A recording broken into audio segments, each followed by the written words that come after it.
Doopy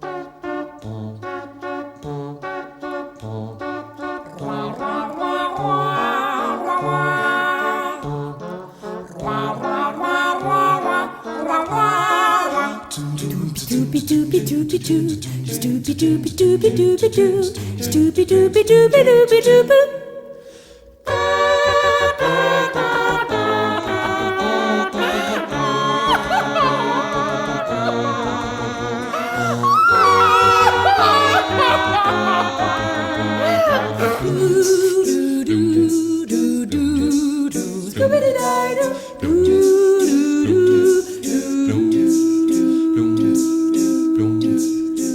So in this video, I'm going to document or demonstrate the process by which I turned the 2020 design for the Christmas card from us, basically from this into this.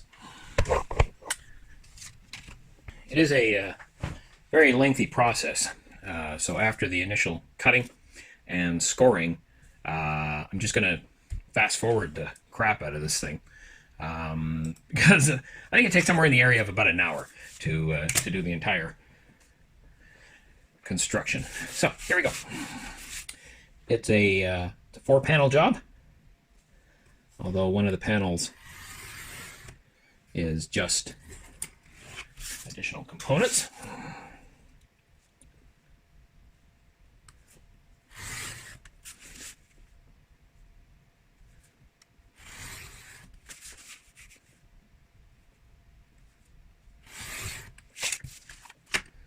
So that what we see here, we have the back. Let me just double check that that height works. Almost. So we have the back, and then what is the bottom front, because this will have a fold. This also has the 2 components that fold in order to help it stay upright. And we have the middle bit. This is the background of the interior. This is an actual photo of Le Riff, which is one of our favorite patisseries, boulangeries in Paris. It's located at the bottom end of the 14th in the Porte d'Orléans section. But here we see the lines for the folds, as it were, the steps that are necessary, and then the bottom. So as a template, it's going to be cut and folded to look like that. And I'll do that shortly. Then we have the so-called front of the card. This is the awning that will be cut off and it goes on top. And then this is the bit, once the windows are cut out, you'll be able to see this through that. And that goes in the steps. And then we have the additional components, the bottom of the opened card with our cat. This whole stuff will be cut out. The Trudette and Gary figure that go against the first step behind this table. And then the additional table that goes on the outside of the card. And we'll see that as we go. So,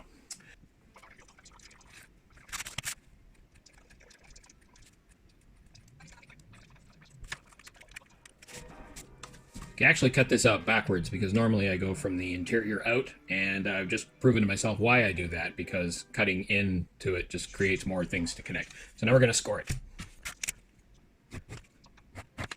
I have no idea what this tool actually is for, but I discovered that it's really good to create a nice straight line that helps me to bend this particular board, thus to create the awning.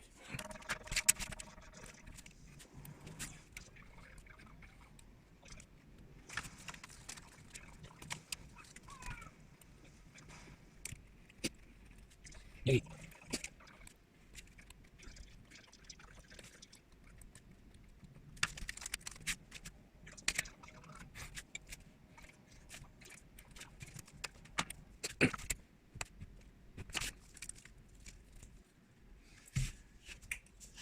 So before I go on, I'll demonstrate how this component works, in that this part will be glued to be meshed with that, which when folded will show the interior of Le Riff, and then this bit here helps to push the awning out again after it's laying flat, and this bit here will be glued into a slot underneath. Now this line here is actually a little bit off of where it needs to be in order for this to lay flat properly. In fact, as you see when I line it up here, the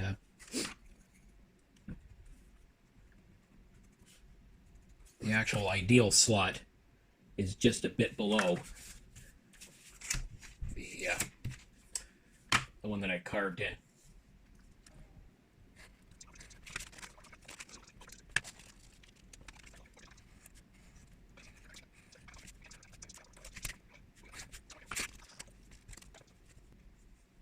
So now here's an example of where the strategy has to occur, because in the original template I had a line here and there were lines here and this was not covered.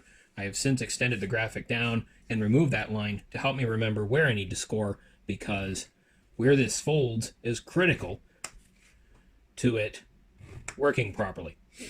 And the only one of these lines that isn't, like, it has to bend, but it doesn't exactly have to bend exactly where the line is. The only one that's the case is this one here, which is at the bottom. So now, in order to get that to look like this, I begin, after scoring, folding. As you can see, the scoring makes that really, really easy. And what I'm doing here is I'm using the places I have scored in order to create the steps. That actually has to go outward. This is where it's the tricky part. So I suppose I could have put things on the graphic to indicate exactly where to bend it, but it's visible in the actual card. So again, as I said, this is a critical bend. The bends on it are a critical bend. The only one that isn't critical is this one at the bottom, so we actually allow that one to be manually flattened out. And then, of course, we've done everything we can to make sure that it's lined up so that when we begin gluing, that'll work too. And always remember to trim this bit, because this will really throw off your assembly. But the thing to remember is don't trim the one at the top. Only trim the one at the so-called bottom.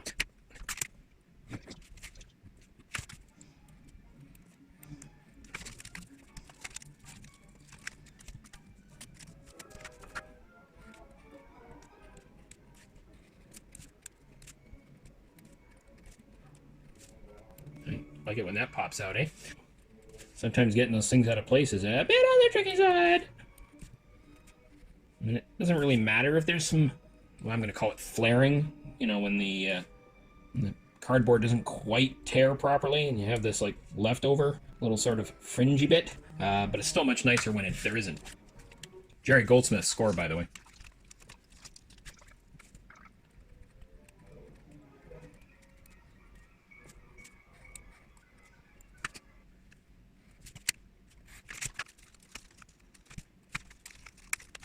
And then we just liberated the cat and the table that will be a part of the base at the front when you open the card from its backing. So this is where the cool little tricky part comes in, because we've cut down a little further so that we can actually fold the table forward. That way it'll be upright. And we've done the same with that cat, so that the cat folds a little forward and he's upright. And then we bend back his little anchor. The anchor is necessary to make sure that the cat actually does stand upright. And then, for the 3D effect, we bend the table forward at what would be the center of the table. And then we bend the knees, folding it back. This way, when we attach it to the backing, that becomes the flex. There is no flex on this. Well, I guess the feet of the cat will be the flex on that.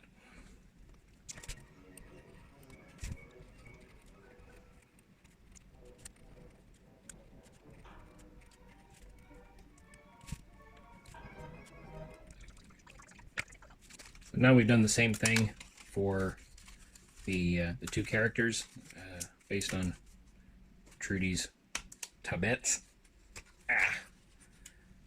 See, these are not quite as cleanly coming off as that one that just popped out did. And there's a little flaring. We're going to trim that. In an ideal world, this would all be done by laser cutting. And I say an ideal world because I would be selling these by the hundreds of thousands.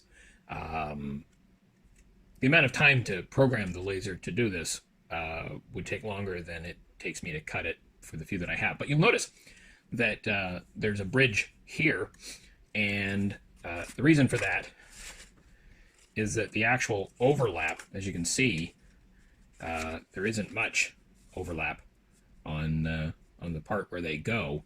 And so what was happening on my first few trials is I was having to just glue them independently, and they were only being held by a tiny thing, which wasn't as sturdy.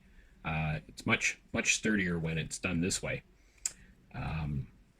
Although demonstrating this and looking to it now, I'm realizing I could probably glue it at this point, which would likely make my life a bit easier. So I might actually try it this time. But anyway, so there we've got that. And the only bit left to go now is the table that'll be at the front of the card when it's folded.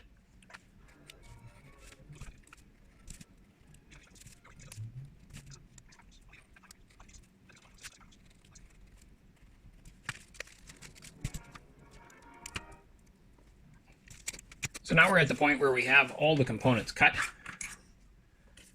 Every piece trimmed. Kind of put this back in the way that it was when I printed it out. All the components are out, and they are pretty much as they were on the original. All right, we're now ready to begin gluing. First, let's have a little musical break.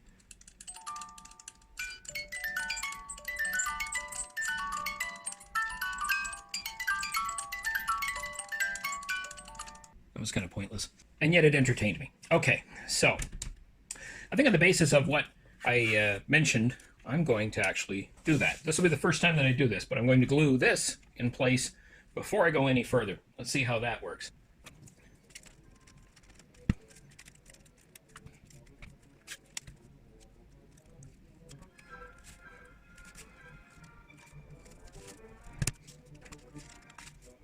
And another tricky bit is making sure that these flaps, which will be used to hold it upright, don't have too much difficulty in opening. Because in some of the earlier versions of this part here, I glued too far south, and so it became an issue. But that does also cause a little bit of the overlapping up here. So I think maybe what I'm going to do this time is I'm going to glue it flush up here, so there is no overlap, as you see. And then maybe just trim the top part of that down a bit rather than go the other direction. Okay, the problem with doing that, as I just see, is I also have to now make sure that the awning goes in first.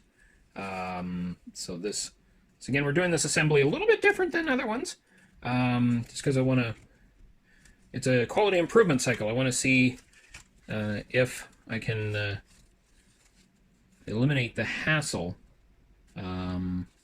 with each assembly by mixing it up, by changing things, because literally that is the only way you know with these things. You gotta experiment a bit. So now I've got the interior back, the actual back, and the awning all assembled together, and we're just going to vice grip that. The glue actually adheres very quickly, but it's still not a bad idea, just for the purposes of making sure it doesn't slip and stuff, that we clamp it and give it a couple of seconds. So now what I'm going to do is the bottom. And this is actually the bottom middle, because this part will be glued on it to become the actual top bottom, if that makes any sense. And then, of course, this is the actual bottom. So this is kind of the Oreo cream layer of the sandwich. And so we're going to get that glue spread out nice and thin, and that just helps speed up the process. And then we'll straighten her out. And as we straighten her out and lock her down, we're gonna try and make sure that she's centered. So yeah, it's a little bit more of a hassle as having to put in the awning this early, but it definitely seems to have a benefit in making sure that it is both aligned and flat. So I kind of like that idea. Might continue to do that. Oh, maybe not so much going this way. Interesting. Yeah. So better to glue. This is what we learned. Better to glue from the bottom up rather than the up down, even if you have to trim. So that's important to know. Still lies relatively flat. So this is an advantage that's worth doing in the next one. This early, not so much.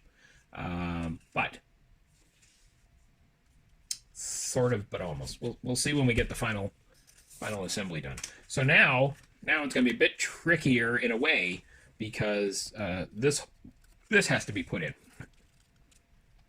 So the lip is the only part, oops, that we're gluing.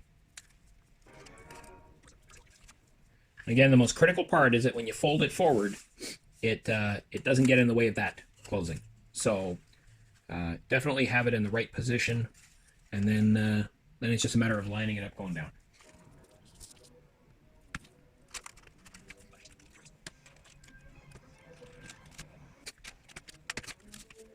So testing it each time, making sure it lies flat. Perfect. Awesome. Good. Works. You can see it's already taking its shape. That's good. That's good. It's sticking a bit at the bottom, but other than that, yeah, I think gluing those figures in earlier may be the way to go. Ultimately, we want to get this in an envelope, but at the same time,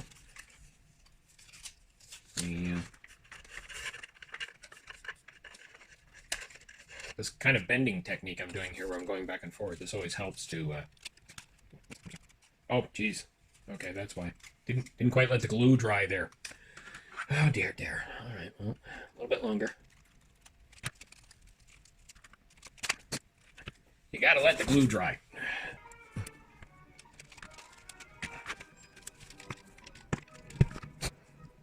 So now we get to the final stage. We've let the glue dry a bit with the clamps. Double check to make sure that it's not interfering in any way. It's one of those situations where sometimes you have to overflex the other direction. But as you can see, everything is glued. It's good. So now we get to put. Oh yeah, before we do this, and I keep forgetting it, and I forgot to put it in the actual template, and that's my bad. It's a minor problem, but it is there. And what I'm talking about is the slot for the anchor for the cat to go through, which I do not have in this. So before I go any further, I have to just create that. Not a part of the graphic or design or template or anything. So I have to create it like so. Minor thing, but again, if you don't do it, well, I'll show you what happens if you don't do it. So again, we're gluing her up. And using our little spare flappy thing to spread the glue around. And the biggest reason for this is that paper glue not only bonds, but dries faster when it's spread out. But additionally, we don't want like additional stuff coming off of it and then sticking to other things. So for example, there's a bit extra on the cat, right in his bum. Extra on the cat bum. So now, lining that up with the end, because we don't want to trim. Pulling these parts forward so that we can push down the back anchor bits. There we go. Squeezing out all the extra glue because we don't want extra glue. Extra glue is bad on something that you fold. So now, to show you why this bit is important, if we fold and then we have it anchored, then the cat just eases forward, and we don't want the cat forward. So we take some of this extra glue that we've pulled off of, just enough to gum it up, and then feed that into the hole that we've cut so that we can stand the cat up properly, and then just simply press it in, hold it in so that it's glued. And we will do the same thing for the table, but again, keep in mind that there's no point in gluing the center part because there's nothing for the glue to contact, so you just want to do the bits that are going to make contact with the characters, and then you figure out where you want that to be. I usually choose to put it underneath the coffee cup for my figure. This is good because additionally it helps stabilize these characters. Just give that a couple minutes, because the only thing left to add is this, and that goes on the bottom.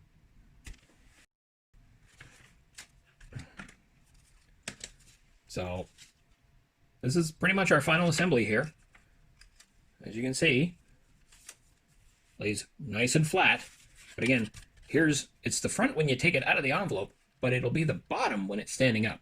So now we're going to put the table, and the table on the front, this thing, we want to glue all of this because we want it to be firmly on there. We don't want it at any point in the process and travel and later on, presuming that somebody actually puts this up on the mantelpiece or whatever people do with cards these days, we don't want it peeling off at the corners. So, and the great thing is the crappy cutting job, the shoddy, not really too worried about getting it right close to the edges, cutting job that I did, means that the bit on the front of the card now has the white outline that you would do in a cartoon if you were wanting to do these things. So at this point right now, I can say with nothing more than a little moment of drying. I know I'm rushing this, but here we are. So now this is the card. So the card will come out of the envelope like that, and presumably the people will fold in the back bits. And look at what we got here. Look at what we got here.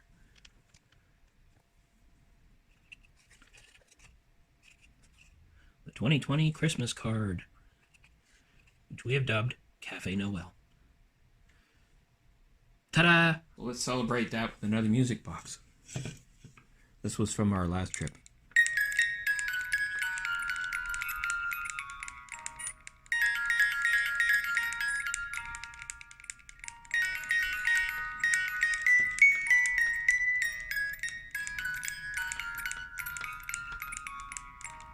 It's called A Paris. I've never heard the tune before, and I tried looking it up on YouTube, and it doesn't sound anything like this. However, I like this version. So for more videos on how to make awesome little Christmas cards that you can send to your friends, go find somebody else, because I only do this once a year. And that's it for 2020. Ta-da! There we go.